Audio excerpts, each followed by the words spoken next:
สบายดีและสวัสดีจ้าพี่น้องสบายดีFCเบอร์ทุกคนจ้าคลิปเปิดคลิปก็คือซาวแคปบ่ได้ตั้งใจว่าสิพากเลยพี่น้องแต่ก็บ่ฮู้ถ่ายคลิปมาดีๆจ้าโทรศัพท์เป็นหยังอยู่ๆเสียงก็หายไปแบบงงๆเลยจ้ามื้อนี้ซาวแคทกับน้องวิต้าแล้วก็บ่าววิกพาพี่น้อง FC ออกมายามคอกหมูเฮามาถ่ายวิถีชีวิตคนเลี้ยงหมูแล้วก็วิถีชีวิตชาวนาอยู่นาตามเคยจ้ะพี่น้องน้องวิต้าเพิ่นก็คือตื่นเต้นแฮงเนาะได้ออกมานาจ้าพี่น้องเขาไปเบิ่งหมูเนาะหมูแม่พันธุ์หมูคุ้นหมูหน่อยก็คือบ่มีแล้วจ้าปล่อยเอาไปเบิดเลยเนาะเพราะว่าถ้าหมูหน่อยจะพี่น้องสิคุ้นกับบ่มีขึ้นเนาะพี่น้องต้องใส่ขึ้นไข่งบหลายแน่หมูคุ้นกับเมื่อวานเนาะมาเขาจะมาเอาแต่ราคาก็บ่อยากพอใจปานใดเนาะเดี๋ยวสิพาพี่น้องไปเบิ่งอันบาวิเพิ่นนั้นเขาก็จะเอาหมูอันขอพันเนาะมาหมูมันบ่ขึ้นนะพี่น้องว่ามันเลยต้นมันเนาะก็คือเนาะต้นกับต้นเนาะอันนี้ก็ต้นนี่เราก็ว่าตก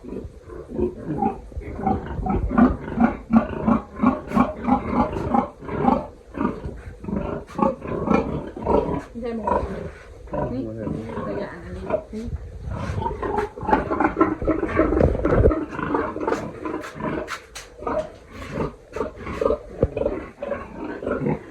เอามาป้าให้นอนเดี๋ยวขาไอ้สื่อบ่อีกน่ากลัวหมูอันขอพันหมูเสื้อเถา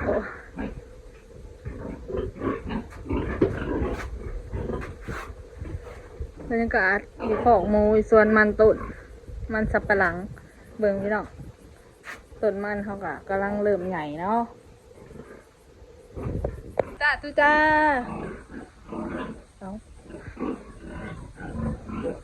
สาวหน่อยสาวหน่อยเนาะคนนี้หน่อยนี่อาหารหนึ่งได้เพื่อนเลยดูฟูดผีเนาะฮิว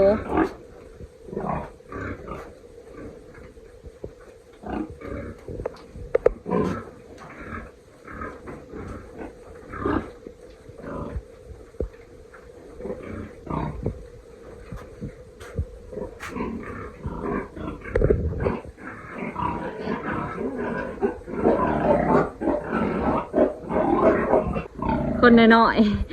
ยกำลังหัดเดินคอยเด้อสิลมเด้อเกิบกาบ่พอดีตีนเนาะครูหน่อยก็น้อยโพดครูใหญ่ก็ใหญ่โพดเพราะว่าอันเกิบเช้ามิล่าเพิ่นเอาหายนะพี่น้องนี่ยังบ่ได้ซื้อรองเท้าให้เพิ่นห่างหันกว่านี้ก่อนเนาะ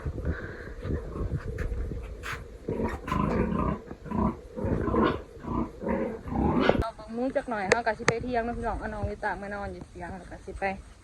ดินน้องปลายฟ้าจ้าน้องปลายฟ้าเป็นก็ออกมาหน้าคนเนาะ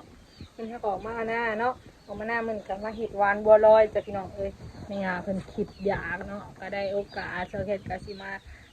โซ่ฝีมือ เห็ดหวานบัวลอยเนาะเท้ากับปั้นหวานบัวลอยเรียบร้อยเนาะพอตอนเห็ดนั้นบริถ่ายนะพี่น้องเดี๋ยวสิมาถ่ายให้เบิ่งเขาปั้นแล้วเขากำลังต้มบัวลอยเนาะบรรยากาศอยู่หน้านะพี่น้อง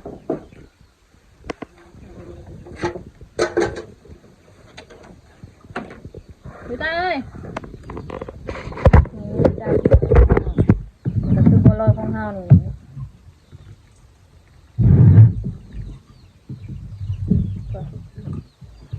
ร้ายเติบเนาะเห็นไหมเฮามาเสไว้นี่ก่อนอย่ามันจับโตพอเฮาสิยังบ่ทันต้มมันน้ำเนาะบัวลอยเฮาก็มีอยู่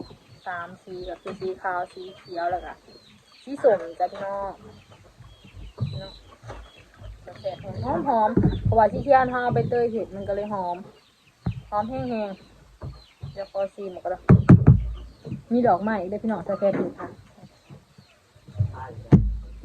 ใช่ก็ก่อนไปเดี๋ยวซีมึงซีผมก็ได้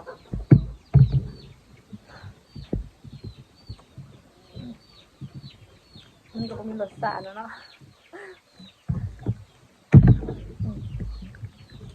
ร้ายเติบเนาะพอแบ่งกันหลายคนแบบนี้เนาะเดี๋ยวเราแค่สิลงไปสูบน้ำก็เนาะเพราะว่าน้ำเบิดเขาใส่น้ำกอกสูบเนาะอยู่หน้ามันยามพ้นก็สิได้น้ำพ้นใส่เนาะเดี๋ยวไปเบิ่งกันเลยจ้ะพี่น้อง ไปตาหน่อยกินข้าวก็พอไปตาเอ้ยไปตาเอ้ยแม่บ่เอาอันยังใส่ปากนะขนมค่ะนั่นนะเดี๋ยวเราลงสิลงไปสูบน้ำจ้ะพี่น้องใส่ขุกพอกินก็ยา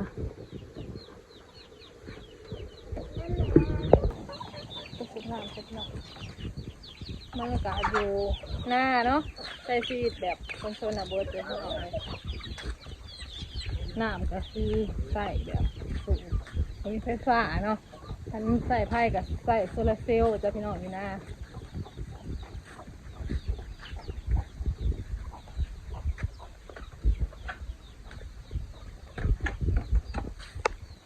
อันนี้ก็คือบอนสูบน้ำนะพี่น้องกอกปูหญ้าเนาะหน้าปูหญ้าที่ต้นนั้นหงน้ำกอกนี้ก็ใส่ตั้งแต่โดนแต่นานตั้งแต่บาวิกซานิกนิดหน่อยคนแล้วนะพี่น้องก็ใส่ไป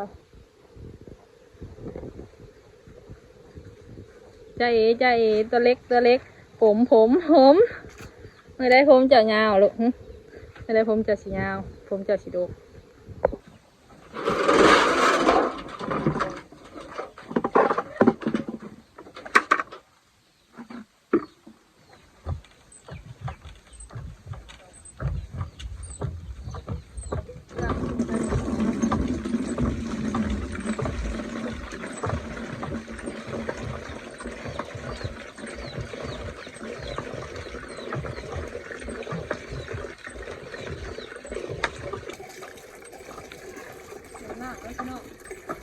ใส่ที่แบบไม่ใช่ผ้าถ้าเน้นซอสแคสอยู่หน้าเนี่ยคือสิแบบจ่อยเลยนะเพราะว่าคนใช้น้ำร้านนี่เป็นเมนูกระลานึ่งการถั่วหลังซ้ำจะแบบมือง่ายมีน้ำเบิดมือละโมเมนต์2-3 หายหนูดังหายอย่าง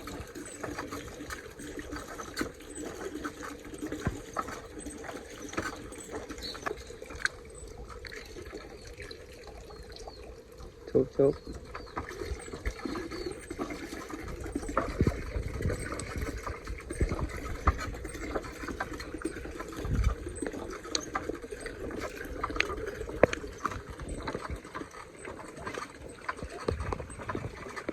กุ้งอันนี้เนาะ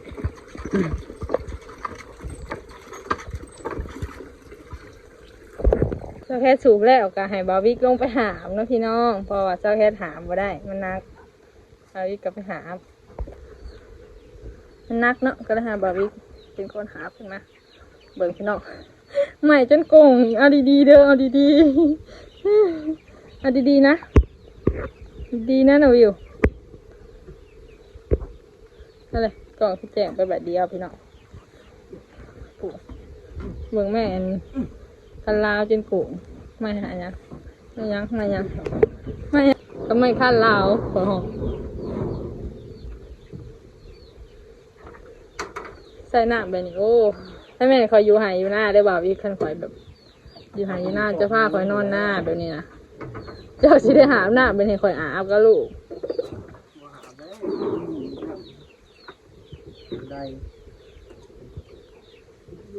คอยใส่นะแป๊บเดียวเบิดนี่นะเปลือกนี่โอ้โหเหมือนแป้งละลายของน้ำเบิดเลยนี่เป็นข้าวจะเหลืออยู่ไปยังแห้งเนาะกล่องคือเป็นอะไรเนี่ยนี่พี่น้องนี่เบิ่งซาแคทปั้นเป็นดอกไม้จ้าอีเมนะเหลืออยู่16 ตู้โบเห็นหูว่าจ้ะแม่แหละเป็นคนที่รอเนาะข้าวกับปั้นกับซานิกแม่แหละแล้วปั้นซอยกันเนาะเป็นอยากเต็มกันตามใช่ไหม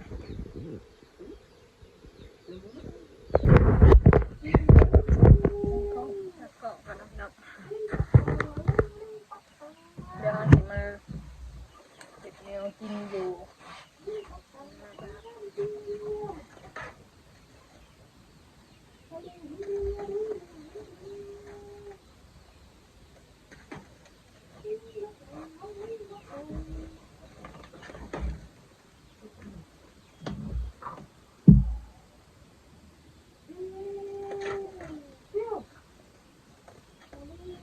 มันยังแห้งเนาะ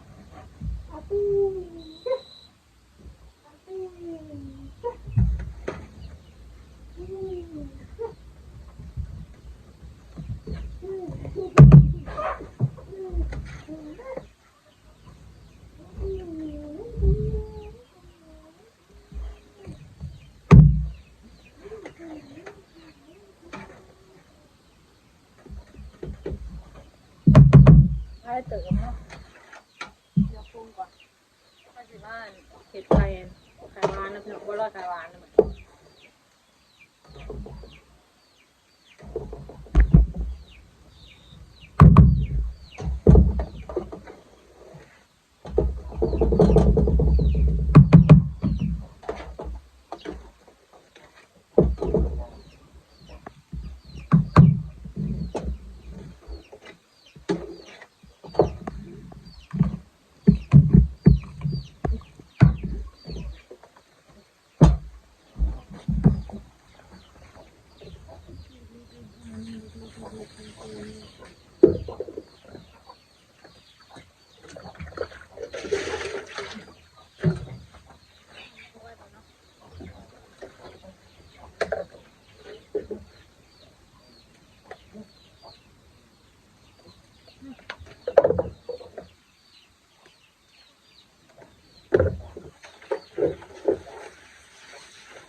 ภายในห้องก็สิมาต้มอันน้ำตาลนะพี่น้อง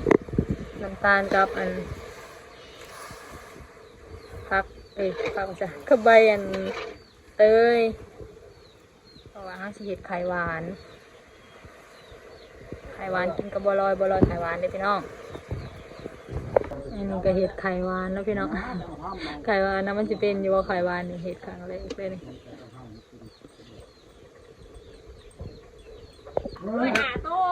แล้วเพิ่นกำลังอันพันมะพร้าวเนาะ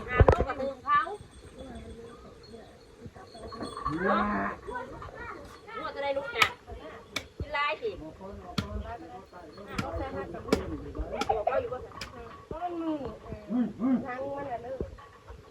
ย่างหนังมันลูกไม้กามันเลอะแต่มันเบอร์มันดึงมันก็บึ้งเลยไป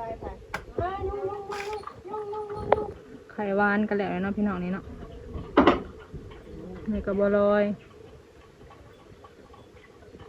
เดี๋ยวเอาชิมข้างเห็ดกะทิเนาะเอาเห็ดเข้ามาเลยเนาะพี่น้องนี่บัวลอยไข่หวานของเฮาของซาแฟเห็ดนี่เนาะตอนเห็ดเนี่ยก็บ่ได้ถ่ายนะผ่าเข้ามาโผล่ว่าฝนจะตกพี่น้องนี่ซาแฟแบ่งเข้ามาแล้วก็สิเอาไปให้มีนกเนาะใส่ถุงส่วนของซาแฟเนี่ยก็ซ้ำกันนี่แหละใส่ถ้วยไว้กินแล้วบัวลอยไข่หวานครั้งแรกเลยนี่ผ่านบ่ผ่านกะมาเบิ่งน้ำกันเนาะ ปรับปรุงใหม่บัวลอยไข่หวานแซ่บๆจ้า